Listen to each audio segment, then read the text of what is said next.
I want to begin by just heartfelt prayers for Terry Hutchins and his family, and just continue to pray for him and his situation. So just heavy hearts for all that he's going through now, and awesome person. So, just want to also talk about today, which is why we're here, to talk about this class and the young men that chose to sign with us today, which is a really exciting class for me as you continue to build what you're doing as a coach, and you begin to really, have multiple years to be here, and you invest in these guys and you get to know them, because these recruiting relationships last and take a long time to build and develop, and some of these are going into year 2. To be able to get a young man to make this decision and to decide what's best for him and his family, which is what it comes down to in the end. And so, a lot of strong ties and a lot of hard work that goes into a day like today. And with having the 2 signing periods, is you still have more guys to fill. We have 20 spots filled today, and counting Jack Tuttle, who is not in the class and doesn't count in the class, but in terms of today's how they go by and judge that. But obviously, he's still a part of our team now, and will be a part of the 25 that we bring in. So we have 5 more spots available after today. So just really encouraged by the number of in-state young men that chose to be with us for the top 6 in Indiana, which is something that ever since I've been here has been a priority, is to recruit the state of Indiana very, very hard and do a great job of building relationships, and just really excited about the young men that chose to be here, from our state. And then also we have 6 guys that are 4 stars or higher in their rankings. I know we don't get too bent out of shape about those rankings, the number of stars that guys have, but it is how they evaluate them and how they categorize them and judge them. And there's no question that many of those guys in those higher areas do turn out to be really good players. And so, a guy like Sean Ratcher that sometimes gets, some rankings, he's a long snapper, right? But the guys that actually judge his skill set rank him as a 5-star. And so my philosophy in signing long snapper would be the fact that, we just graduated, Dan Gottsel, who's going to be playing in the Senior Bowl, and one of the best long snappers in America, and I don't like rolling the dice with those kind of positions. You go out there and you get the best. And we did a national search for the best, and Sean fit the profile. And he's a Midwest guy out of Ohio, and so we decided to dive into him and go ahead but in my mind, like I said, the guys that evaluate them, Cole's kicking, he's a 5-star guy. So, but regardless, he's an excellent skill set for what we're looking for. Cam Williams, Bo Robbins, Jack Tuttle, Tywan Mullen, and Sampson James, all guys that are regarded as such, and all fine young men that we really spend a lot of time investing in and getting to know, and they chose to come here and be with us. So, pretty balanced class. A lot of different states represented, a lot of different positions represented, both sides of the football.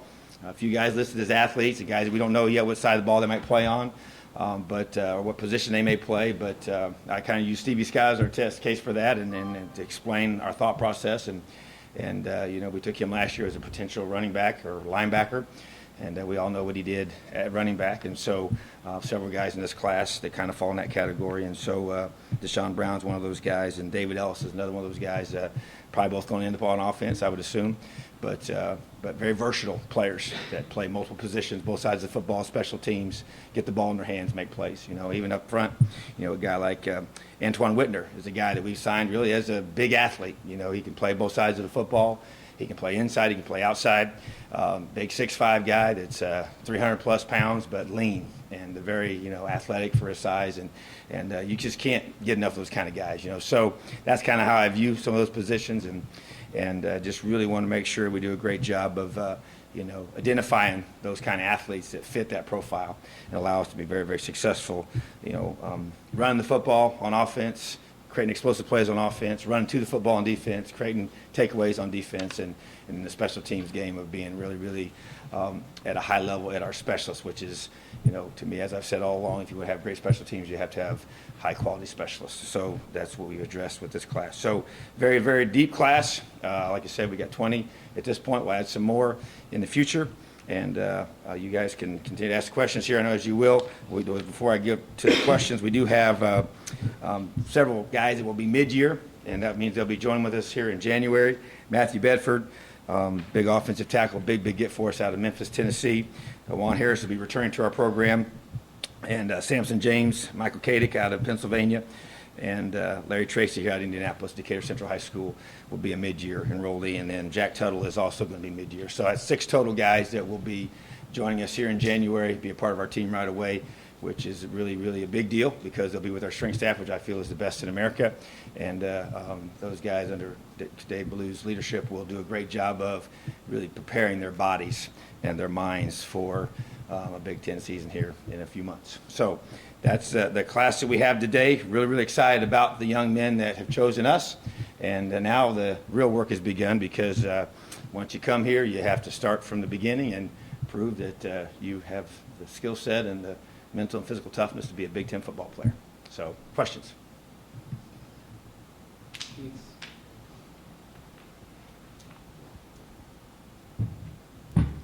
How quickly did the Jack Tuttle thing transpire? I mean, and how much did his family history play a part in everything? Yeah, I think that it was one of those that would be one of the situations where we had not had a year-long, recruiting process with him.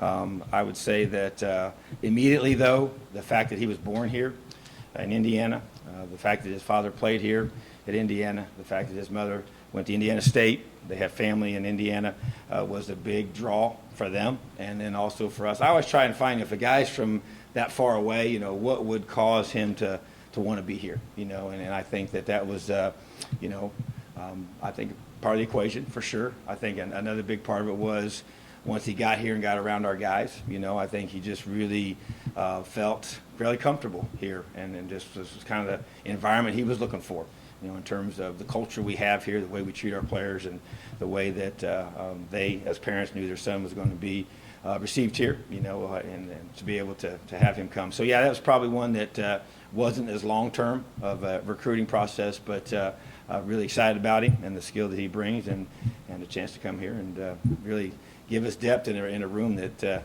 needs it bad. Just as a follow-up on that, I understand there's an appeal pending for immediate eligibility. As much as you can comment on that, what do you think the timetable of that will be in terms of when you will learn whether or not he will be eligible for next fall? Yeah, that is accurate. Their appeal will be made, and that process can vary in length. Basically, you just go through it, and you assume that you're going to get it, and then you just deal with it when you get the result. I'm assuming you'll know probably around the spring ball range, I would think, based on previous history. Sometimes it's slower, sometimes it's faster, but we will not know that right away. I know that for sure, but that is a process that will be moving forward, and we'll begin immediately as soon as it gets here.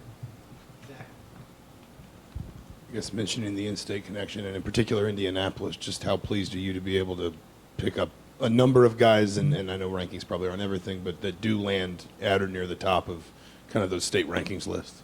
Well, you said it. It's in-state guys that are really good football players. And Indiana's not a massive state numbers-wise. There's a lot of other states that have more schools, more athletes than we do. So you got to make sure that you can really target those key guys that you believe are Big Ten football players and guys that can help you win football games in the Big Ten and go after them. And to be able to get a big chunk of those guys in the top 10 in our state is a big for me. And guys at schools that from the Indianapolis area as well as north that play good football and had guys that we felt like were worthy of being here. And so I just think you can't can't say enough great things about that. That's important to me. It always has been, always will be. And we still want to continue to work hard to get more guys from in-state, and so make sure that we're getting the guys that, fit our profile and guys that we can help us, achieve our goals, and they can come here and achieve their goals. So big deal for me, yes. Mike, and that's Stu. Can you maybe just explain Juan Harris and obviously leaving, coming back? He's obviously committed several different times. Can you just explain why bring a kid back that's already left once and committed several different times? Yeah, for me, we went through a long process in regards to evaluating his situation and looked at things as they happened when he was here, and know his history and just know his upbringing and the things that he's been through. And so to be able to, it was really a collective group effort for me to go through and talk to a lot of folks and spend time with them and have him come. We brought him on an official visit so he could spend time with individuals here.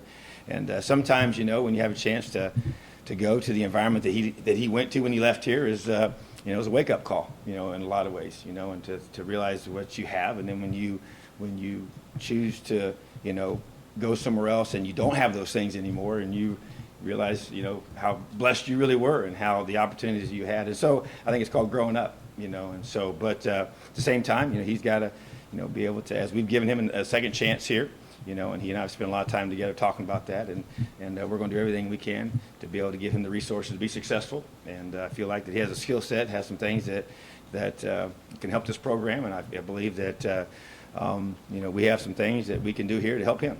So it's kind of a dual benefit, and to me, it's about really challenging young men to grow and to develop and become who I believe they were created to be. And so that's on him to come back here and prove that I was right and give him a second chance. Coach, in the last class, you really emphasized speed. Was there a certain attribute that you were targeting for this class, or was it more based on need? Just what was kind of the approach there? Yeah, speed's the mainstay. We got to have that as a priority. I love the running back room, that we're creating here in the last few years, and the guys that were already here, and think that that's always going to be a priority for us is speed in the back end, being able to get some secondary guys. Now, you do notice that we signed a lot of DBs last year. Therefore, numerically, we weren't going to be able to sign as many this year. We'd like to potentially sign one more, in the next cycle here before February. But really emphasize defensive line, because of graduation, and still need to address some of those needs. It's all we lost 4 inside guys, and a guy on the outside, and so really huge priority was there. In offensive line, we got a couple that are really excited about, Michael Kadick and Matthew Bedford, that signed with us today. That really they're both mid-year guys, which is huge to get them in our weight room, in January. And so need to create a couple more, and then sign a guy that could go either side, and Antoine, Whitfield. To me, it's just it's absolutely imperative that we get big guys, and we lost some, and we got to replace those. And so, that's why this is a pretty balanced group. We got a couple backers in here, and that I really, really like, and Curvins, and a guy out of, he's actually out of Canada, but he played high school football in Clearwater, Florida, and and then Cam Williams, a guy that Indiana guy from Andrean High School, and so length and speed, both those guys, 6'3", one's a little bigger than the other one, but they both can run, and CO, I don't even begin to attempt to pronounce his last name.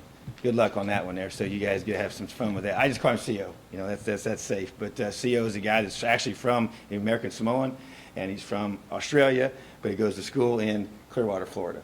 So we kind of covered again. We brought his dad in on the official visit. He flew all the way from Australia to come. Awesome family, and just love that kid. He's big, 320 pounds, and he's strong, and just a great young man. You're going to enjoy getting to know. We got a lot of high quality guys in this class that really good people that we enjoyed recruiting, enjoyed being around. And so you're trying to get big guys on offense and speed on defense, and big guys in the core on defense, and some length at receiver and some speed at receiver. And so address the running back room, the quarterback room. So it's a little bit of everything in this class, which is what you got to do. And I thought last year's class was same way, had a little bit of everything, kind of addressed a lot of areas that we have the need for sure, but then you also make sure you're always constantly building the roster, step by step, day by day, year by year. Coach, you kind of touched on this answering Stu's question, but with the 5 spots left, you want to take a defensive back and some more guys in the trenches. Is there anything else you're focusing on for February? Yeah, I would just say, and I don't, sometimes you don't want to pigeonhole yourself, because trust me, this thing changes sometimes by the day, but when you just look at your numbers and what we set out to sign, you try to get a couple more offensive linemen, and like to get another defensive lineman, and like to be able to get a receiver, and like to be able to get a DB, so if I had to just say right now, that's the goal. Those are the spots that we still feel like, and those can be, trust me, it can evolve different ways, but you got 5. That's the guarantee thing that we do have, and we have to work within that structure. And so we'll work really hard between now and February 6th to be able to come up with the best 5 guys we can to meet those needs, and also sometimes you just say, hey, take best available. Sometimes that's what's a variable that comes into play, and so sometimes you can't take a certain position because we just can't pass this guy up, even though you might be, not an area that I might even just said right now, So, but at the same time, I do know that we'll be no more than 5. you've now stacked two classes on top of each other that, by this program's standards, are better than what I used to. How soon can you expect these two classes back to back maybe to make the difference in winning some of these close games and getting you some of the wins that have? That's obviously the hope and the expectation. And I've said it all along. That it takes time to build it. When you're building your foundation and you're developing that foundation and you're doing it. I believe the right way for us, and that bringing in guys that need time in the weight room. They need spring football. They need the summer workouts. They need everything that we do year round. So to me, I want to have it happen in 2019. And that's my expectation. And obviously, I want it to happen in 2018. And once again, you're right there on the verge. But you still didn't have the mature depth that you need. I think the depth was better than the year before. But it was young depth. And young depth is better than no depth, but it's also, needs to be developed, and so that to me is just, we just got to keep stacking. We got to do this again next year. I mean, that's what it has to be, and that, because I know that's who we play against, teams that have that kind of depth and have those kind of guys and have done it year after year after year, and both, Dave Blue and Dr. Ray been here for not even a whole year yet, and so just to continue to have them, spending time with them and working with them and getting stronger and faster and bigger, and even having another year with our, Isaac's our nutrition guy that does an awesome job. He's only been here for this 1 year, and to get another chance to get those guys. And like I say, we just got, I spent the whole, ever since I was done this morning, we've been talking with 2020s and 21s on the phone. Getting those guys to call us and spend time with them and invite them for, to come in January and February. We're going to go by and see them. And I use the January recruiting period as like my spring recruiting. I can't go out in the spring, and so we'll have a systematic way to get to these. So once again, we're already working as we have been all fall, is the younger guys too. So recruiting is the key.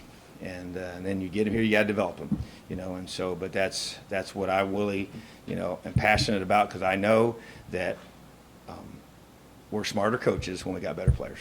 The blitz works better when the blitzer can finish the play. The routes run better when the guy throwing it and the guy catching it, is a really good football player. And I just think that you can kind of, talk about all you want, but we got to just keep doing what we're doing and keep recruiting, keep putting class upon class. It's going to be important. These next 5 spots are going to be big. Those could be the 5 guys that could be the difference in next season, and so, but to answer your question, the reality is that, none of us are as patient as we should be, and I'm not either, and so I want to start seeing the benefits of that in the fall, and that's going to take a lot of hard work, get these young guys ready to play, but we've got guys that have been here and have been here several years now, and it's time for them to continue to grow and develop. We got some young guys that got to have a great off season and step up and fill in some voids on the offensive defensive line, guys that graduated, and I expect them to do that. Some of them might be in the freshman class we just signed today, might be guys we signed last year, might be guys we signed the year before that, so, but that's where the depth has to come to fruition, and we got to do a great job of developing it. Coach, last year you guys dipped into the grad transfer market a little bit, kind of a 2-part question. Do you see yourself maybe doing it this year? If so, could you get guys in for the spring semester, and does that take away from the 5 you would have left in the class? Well, to answer your question, yes, it would take away from the 5. That's how it works with the numbers. And so basically you get so many initials that you can bring in. If a guy comes in, from being at a previous school, whether he came by grad transfer, by high school graduation or whatever, just regular transfer, then he would count as one of those 25. So that's one part of the evaluation process you go through, and maybe you say you don't get what you really want in these next couple months, and then you say, or this next, before we go to the February signing, you say, okay, let's go ahead and save one of those spots for a potential grad transfer. So that is obviously on the table for a couple spots where you feel like you would have a chance to. That the negative of that is you just don't know. You don't know who's going to be available. You don't know who you can get, and so sometimes you take a chance in that ways. And then there's very few that come mid-year. That pool is pretty small. So but there would definitely be a much larger pool after I would assume after spring ball, and guys decide certain things about where they're at. On their current roster and everything. So, but yeah, I would say all that stuff all those options are out there for me, and we're just trying to find the best 5 guys that fit our needs right now and help us be successful, in next season and beyond. Kind of a follow-up with that. terms of guys who've already been here, like Devondre Love Mhm. announced, he's going to remain with the team and play next year. And then you held a spot open for LaShawn Minor. Do you have any kind of updates about guys like that, or do they count, in the current?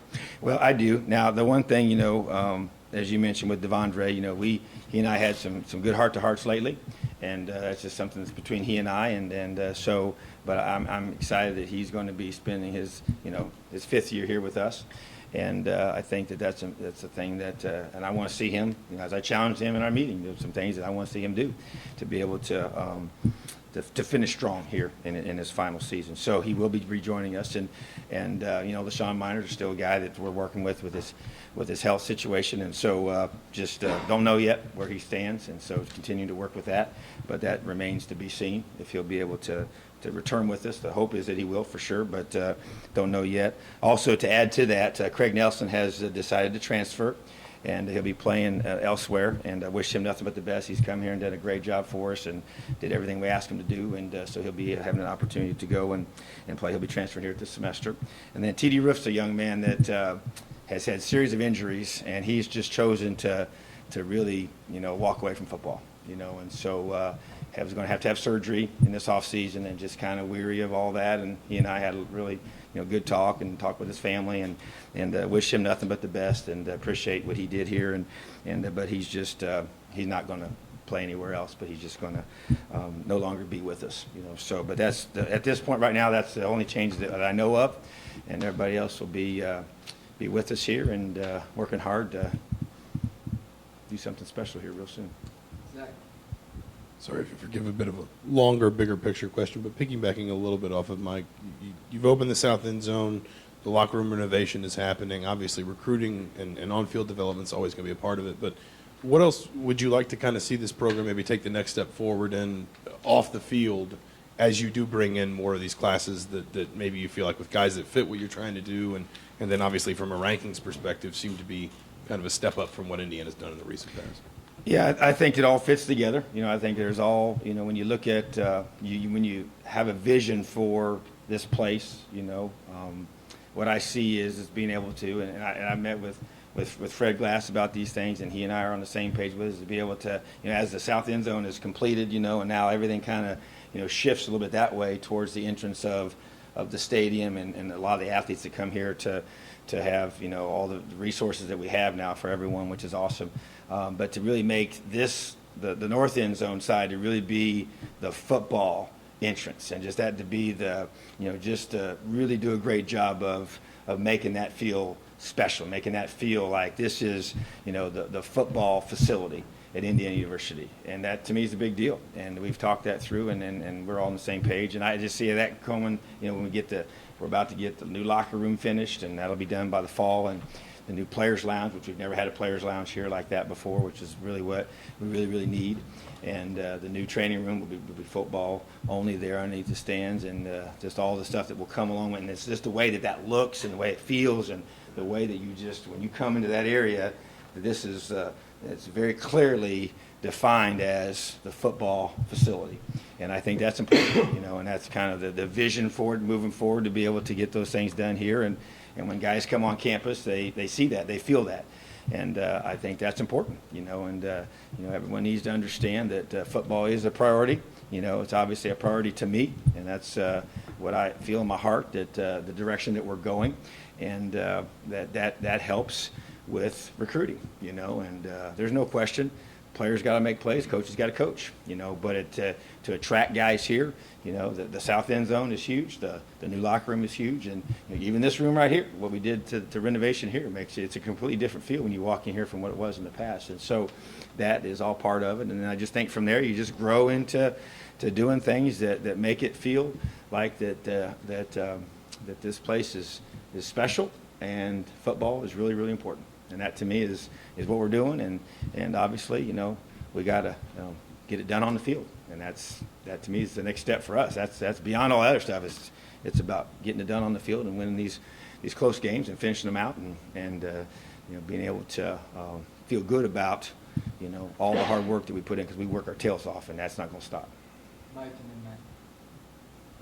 Kind of a two-pronged question, but staffing-wise, have you made any changes? Do you expect any changes? And I guess with that, have you maybe delegated some of those defensive coordinator roles that we talked about after the Purdue game? Yeah, I was asked that after the Purdue game, and at this point, no changes made. But definitely right now, the whole focus has been recruiting. 100%. And that's absolutely been. We literally left that game, had an official visit that weekend going on during that those couple days. Finished that one up in the morning on Sunday, and really have never looked back since. And spent very few nights in Bloomington, in that time period, and so really have been working hard to get this class where it needed to be.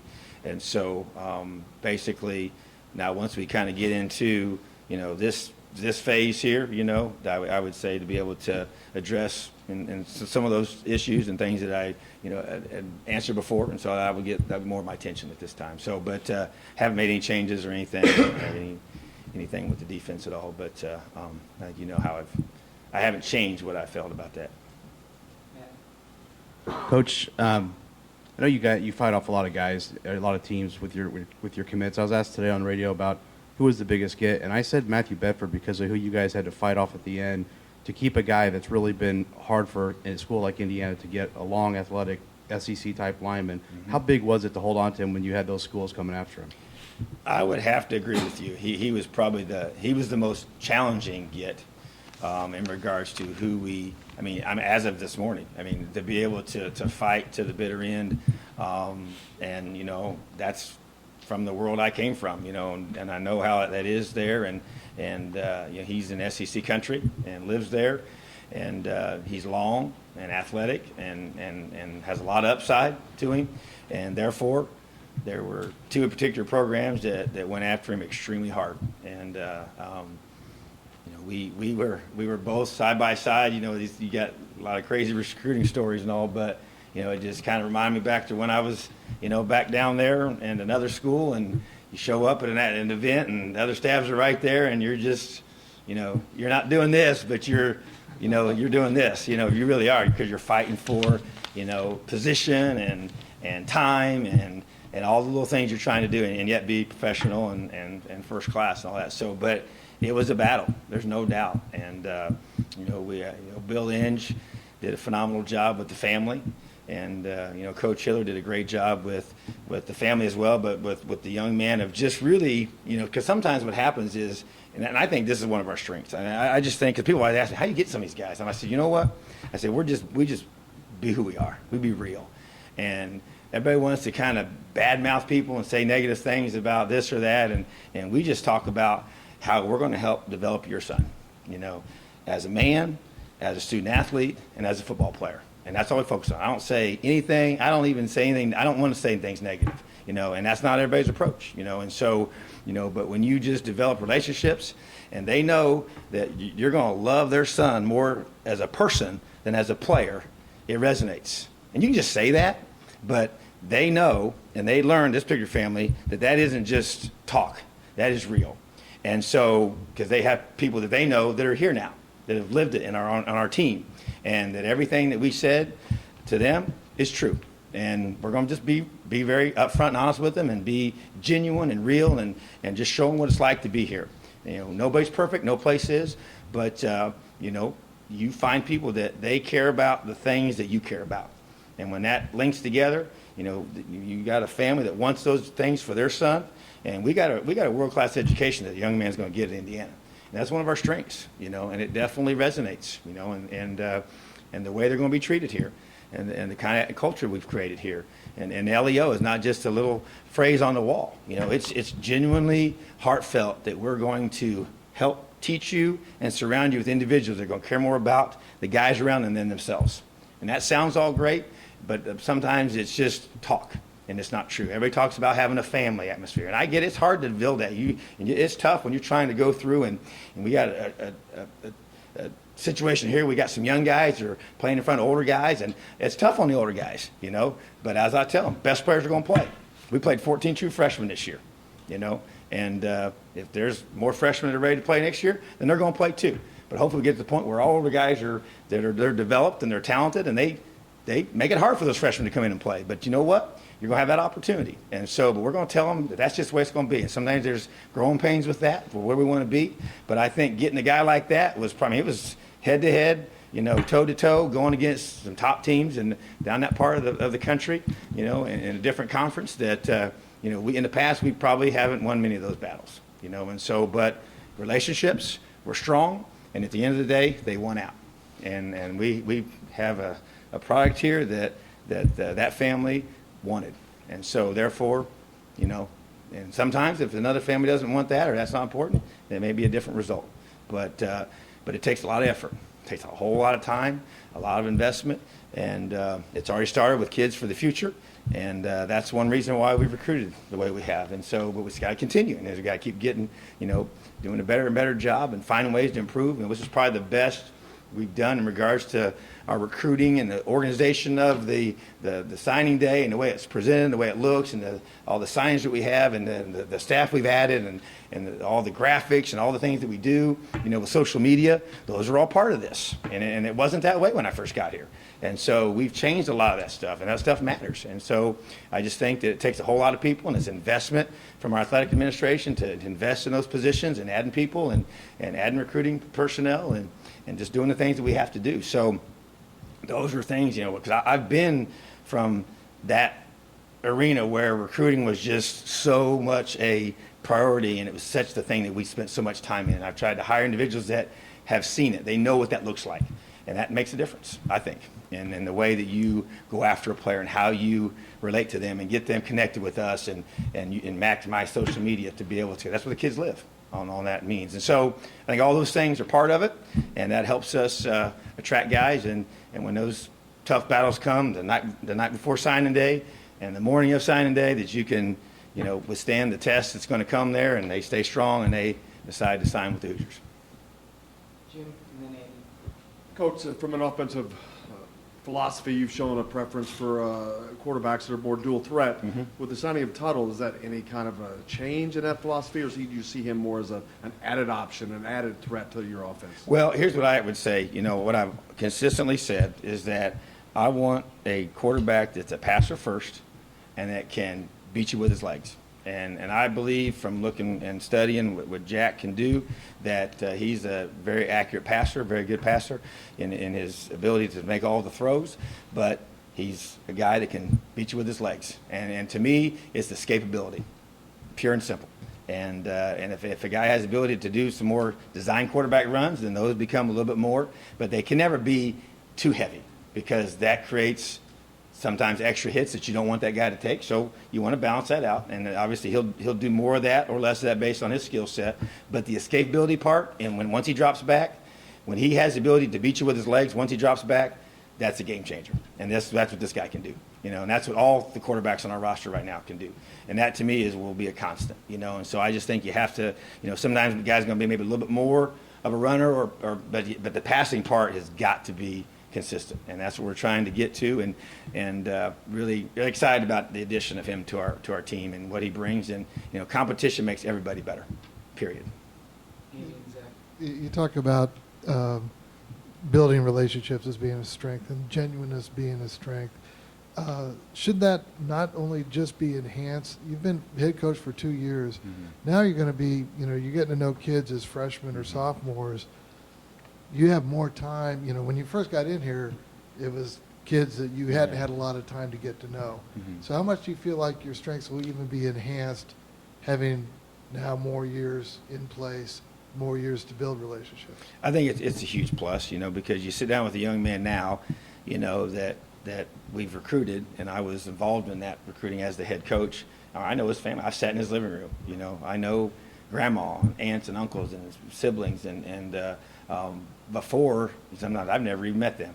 We had seniors on our team this year that you just had just because of the nature of how it works. So you just don't know them. And so they may be from a different state, and so it's just there's no question that I think that's a big part of that. And I'll be honest with you, that's kind of part of my mindset with the possibility of not being the play caller on defense for on game day.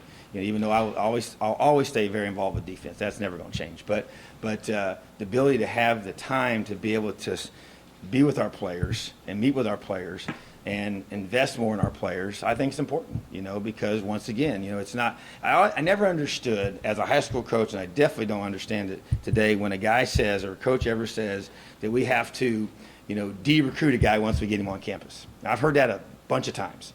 And all that tells me is that whatever I sold you on during the recruiting process, when you get here, that ain't how it's going to be, okay? Well, to me, that should never be that way, okay? Now, if I'm honest with them and I'm genuine and I'm real with them, the same guy that recruited them is the same guy that's going to coach them. And that's not always the case. And so there's no question that you got to eliminate all the whatever you did in high school, because that doesn't mean anything now. I get all that, okay? But as far as how you treat them and how you talk to them, to me different. But I'm telling you, that's not the case. And so, but to me, when you're so wrapped up in scheme all the time, I can't, one of my strengths is relationship building. I can't do that as well as I want to, and so I just feel like that you got to balance that. I'm always going to be involved on defense. That's my heart, my passion, and all that for sure. But I want to also be able to, be the father figure that I want to be to these young men during the day and during the week and during game week, when things are really crazy and the schedule's tight and everything's a lot going on. And so I just want to make sure that I can have a good feel for the whole team. And whether it's specialist or offense or defense, and really be able to dive into their line and just be more connected that way. That's kind of how I see that, but I do think that when you know them better, yeah. So it all kind of, to me, can all be a very positive thing to be able to help me hold guys accountable, and sometimes it's being tough on them too, but that's, I'll tell them that in the recruiting process, because to me, I say coaching and parenting is the same. So there's going to be tough love at times. There's going to be discipline. There's going to be, putting an arm around a guy, crying with them, laughing with them, whatever. But that's part of a family. That's what relationships are all about. So to me, the more I can do that, the more that can be me, and I can really be able to, because I think we got to get mentally tougher and physically tougher. And that's part of, once again, I can push guys harder and be tougher on them, the more connected I am with them. And the more that I am, that they really know and understand and have spent some time with me to help them grow as a man and work through life. And that's just part of, what we deal with as coaches, and you get guys here and they got to go to class and they got to deal with issues and they got to handle all that's going on. And I think that's a part of, all that goes into being a coach. And I want to be the best I can be at all that. Sorry, a somewhat loaded question, but I know it's early. Are there guys in this class that you kind of have already identified as feeling like you could see them contribute soon? I mean, obviously a guy like Tuttle maybe as a transfer has had some college experience, but are there guys that maybe through the process you said, I really think he's going to have some skills that could translate pretty quickly? Well, probably too early to mention names in regards to that. Obviously, if a guy comes in, we only got one young man that was a junior college guy, so Juan's played 2 years of college football, one with us and one at the junior college, so you expect him to come in and be ready to help and play for sure. The guys, like a guy like Jack, if he's able to play in the fall, you expect a guy like that that's not a true freshman, although this will only be a second year out of high schook. But the rest of the guys, to me, it's about, who comes in here and takes advantage of the opportunity they've been given, and I think there's a bunch of guys, like I said, we had 14 last year that contributed and played as true freshmen. So I don't see that number being a whole lot different with this group. I think it's going to be in that range of, a dozen guys or so that will come, and I don't really know who that's going to be. I know you got certain rankings, and that doesn't mean a whole lot, so that's what somebody else thought that they should come in and play. I guess the guy's probably a 4-star. They would say they probably think he should come in and play pretty early, right?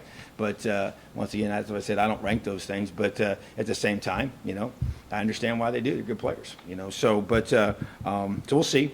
Sometimes those guys come in here and they get redshirted, sometimes they come in here and, I wouldn't have sat here and told you that Stevie Scott was going to rush for, over 1,000 yards. And I never would have. Someone asked me that if I was shocked. I said, yes, I was shocked. Okay. I'm just going to tell you the truth, but pleasantly surprised. Awesome. It's great. But did I predict it? No. And so, so you just never know. And he even got here in July. He wasn't even here. He was here half the amount of time as the rest of the freshmen, So you just never know. And I just think that's why you recruit. That's why you develop. And when you get them here, you coach them hard and love them hard and help them become, ready to play in the fall. And then hopefully they'll, prove that we were good evaluators of talent. Last one, Peegs.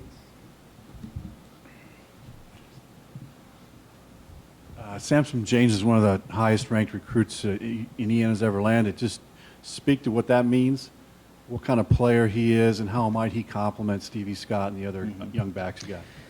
Yeah, really excited about Sampson, you know, and I haven't intentionally not mentioned everybody by name. We'd be here all day, but as you asked a question about him, really, really special young man. I've known him, recruited his older brother, you know, to a previous school, and he was in that home when I was there to take multiple visits, you know, and got to really know him at that point. And then he grew older and you know, ended up getting into high school and got to know him, and his high school team, you know, with Mark Bless, would come to camp here every year, so I got to see him in that setting. And so we were recruiting him for a long time, you know, and was really, really disappointed when he committed to Ohio State. But you know what? We kind of took the approach that, you know, we're just going to respect it. And we still talked to him about it and said, hey, you know what? We're not going to, you know, you've made your decision, and I know it's still early and all, but we didn't harass him, but we just stayed with him. You know, we just subtly stayed with him and let him know, you know, that we're still here, and send him some, you know, messages. And sometimes he'd respond, sometimes he wouldn't, you know, but it wasn't like he was, you know, he was all in to go to Ohio State, you know. And so,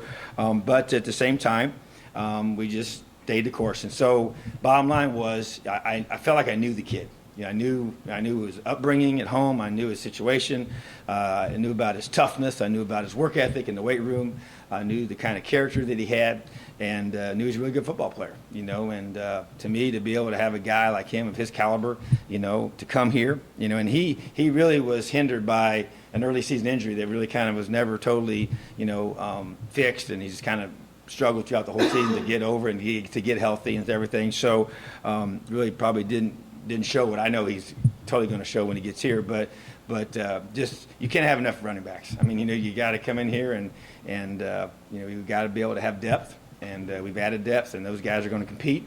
And we try to rotate guys in there. And obviously Stevie took off this year, but you never know, you know. And so obviously a year ago it was somebody else, you know, and with Morgan's situation. And so bottom line was we addressed the need, and I just couldn't be more thrilled to have a guy like, and just the fact that he believes in us, and he chose to come here. And like I say, we didn't harass him and beg him and everything, and we just were respectful to him and his decision, and we were very genuine to who we are, and we haven't changed, and he loved who we are, and it was his decision to come back and to say, you know what, this is where I want to be.